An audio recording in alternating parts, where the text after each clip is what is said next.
बोलो सद्गुरु देव की जय। ये आप देख रहे हैं उत्तर प्रदेश में एक बाराबंकी ज़िला है और बाराबंकी ज़िले से 30 किलोमीटर पर ये आश्रम है। संत कबीर साधना आश्रम, मीरनगर, वासुदेव धाम, बाराबंकी, उत्तर प्रदेश की हरियाली और प्राकृतिक दृश्य की देखिए इस आश्रम की सौंदर्यता जो लोगों को मुग्ध कर देने वाली है।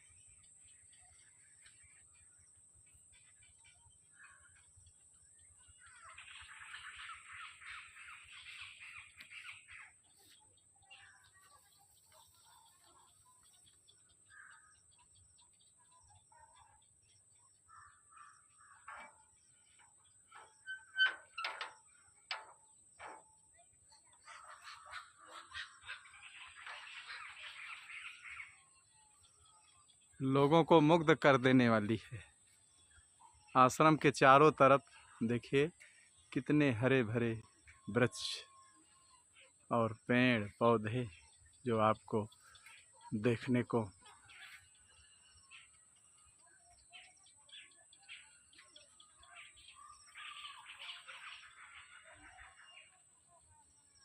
ये आश्रम के गेट पर देखिए कितने बड़े बड़े हरे भरे वृक्ष लगे हुए हैं।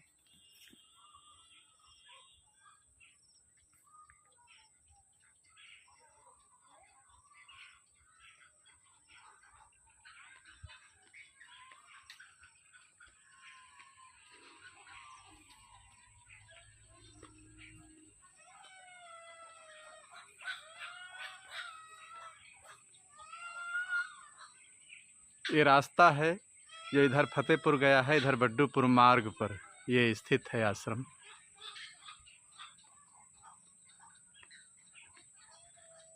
ये मीरनगर गांव को ये रास्ता चला गया है। राजतंत्र में महमूदाबाद के राजा साहब जो अमीर हसन थे, उन्हीं का ये गांव था। उनका नाम ही अमीर हसन था, इसलिए उनके नाम से ही अमीर से मीरनगर इसका नाम पड़ा। इस गांव का मीरनगर अमीरों का गांव।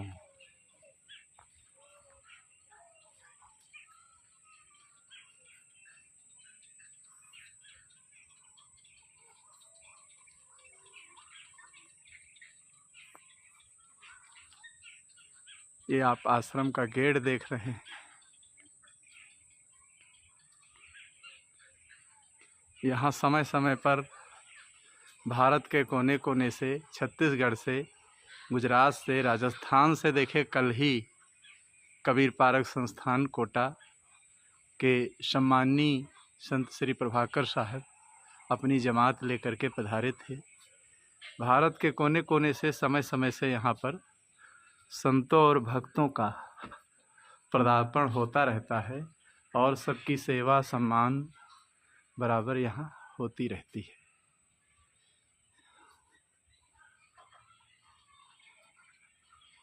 ये आप देख रहे हैं, ये सद्गुरु विशाल देव के परमानुरागी शिष्य, महात्यागी, तपस्वी सद्गुरु श्री वासुदेव साहब जी का समाधि मंदिर है एवं सद्गुरु श्री भगवती साहब का समाधि मंदिर है।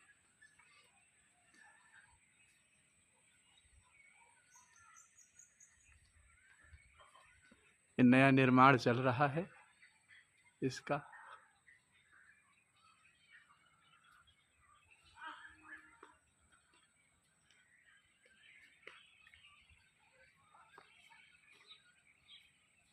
ये देखिए सद्गुरु श्री मथुरा साहब का समाधि मंदिर है। ये संतों के निवास के लिए बरामदा है। ये आश्रम है, देखिए आप देख रहे हैं।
ये भोजनालय है।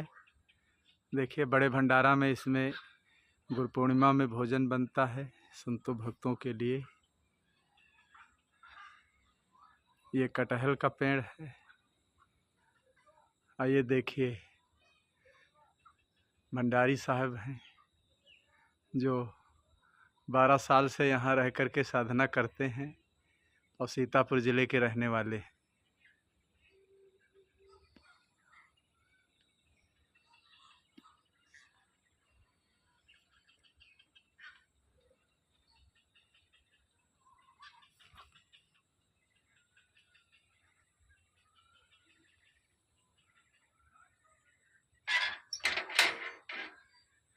ये देखिए हरियाली।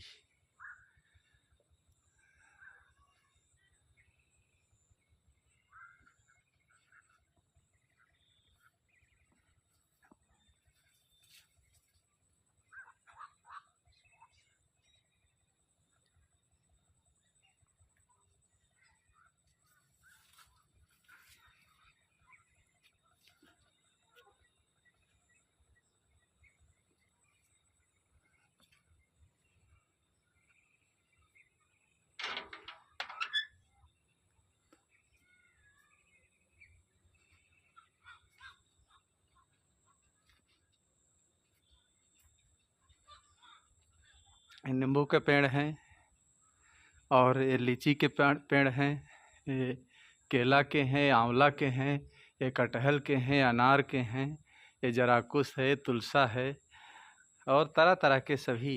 ये मिर्चा के पेड़ हैं। ये परवर की बागवानी है जो आप देख रहे हैं। ये अमरूद के पेड़ हैं देखिए, और ये गुड़हल के हैं।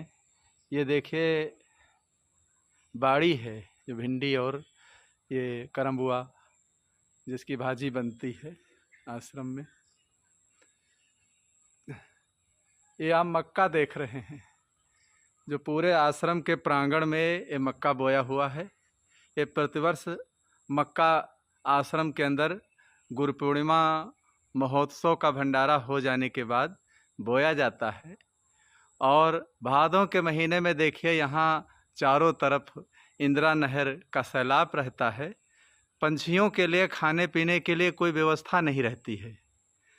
तो देखिए इसी उद्देश्य को लेकर बोया जाता है। इस मक्का को चुनने के लिए तरह तरह के पंछी, सुआ है और न मालूम कितने पंछी सब आते हैं, दिन में खूब चुनते हैं। किसी पंछी को हड़ाया नहीं जाता है और आराम से बढ़िया अपना भोजन जलपान इस मक्का में चुन चुन कर करते हैं। और ये 2 भंडारे तो प्रतिवर्ष यहाँ किए ही जाते हैं, लेकिन ये मक्का बो करके ये चिड़ियों और पंछियों का भंडारा देखिए किया जाता है। इतना पंछी चुंगते हैं इसमें देखिए, फिर भी लेकिन मक्का संतों की सेवा के लिए, रोटी खाने के लिए फिर भी इसमें हो जाता है। तुलसी पंछिन के पिए घटे न सरिता नीर, और दान किए धन ना घटे जो सहाय रघुवीर। तो देखिए अच्छे काम जो व्यक्ति जीवन में करता है उसमें घाटा नहीं लगता है। और ये आप मक्का देख रहे हैं, देखिए सभी मक्कों में आधा आधा देखिए भुट्टा सभी पंछियों ने चुन लिया है। सभी पंछियों ने चुन है। कोई ऐसा भुट्टा आपको नहीं मिलेगा जो पंछियों ने न खाया हो। और ऐसे ऐसे सुनहले पंछी इसमें आते हैं जो देख करके आप प्रसन्न होंगे। छोटे बड़े हरे और ऐसे पंछी देखिए इसमें चुनने के लिए आते हैं और अच्छा लगता है। तो देखिए ये मक्का अब चुनने वाला हो गया है। ये 15 दिन के भंडारा पंछियों यहाँ प्रतिवर्ष ये चलता है। प्रतिवर्ष ये पंछियों का भंडारा चलता है।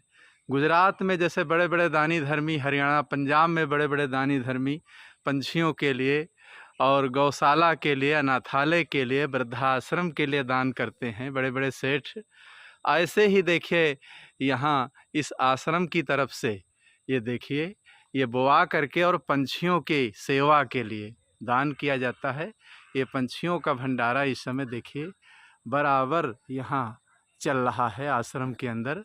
और सब तरह तरह के पंछी देखिए आ करके और इस मक्के को चुनते हैं, क्योंकि ये देखिए मक्का का खेत है, हरा भरा जो आप देख रहे हैं ये है, ये मक्का का देखिए खेत है। कितना मक्का देखिए उपजा है, बड़े बड़े भुट्टा आए हुए हैं और सब तरह तरह के पंछी। अब शाम का समय है तो पंछी सब उड़ गए हैं, नहीं तो आप पंछियों को भी देख लेते कि पंछी देखिए, ये है देखिए आप।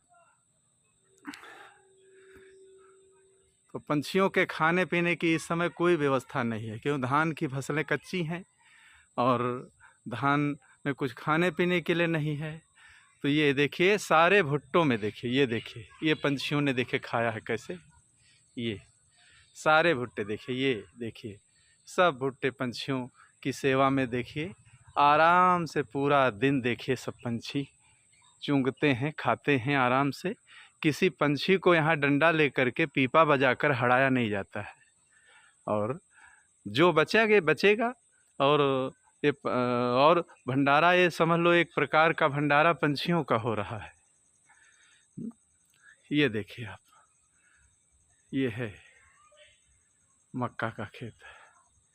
ये सत्संग हाल के सामने ही देखिए ये आपको मक्का का खेत मिलेगा, और सामने ही फुलवारी है, बागवानी देखिए हरी भरी आप देख रहे हैं। और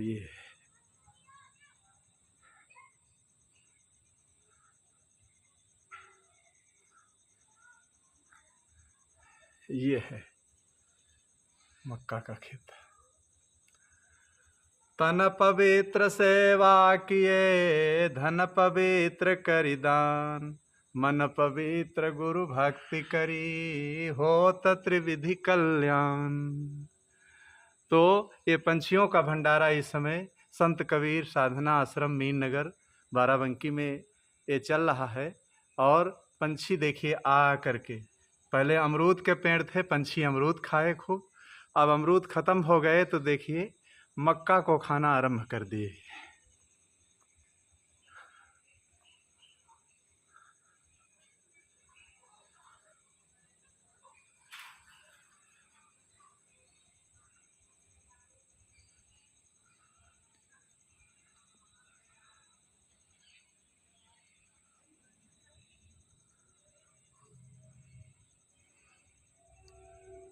एक पुजारी जी यहाँ आते थे और रहते थे। तो बचपन में वो बताते थे कि हम जब छोटे थे हमारे माता पिता मक्का बोया जाता था तो उसको बचाने के लिए खेत में हमें भेजते थे, जाओ मक्का बचाओ, पंछियों को हड़ाओ, न पंछी सब खा लेंगे।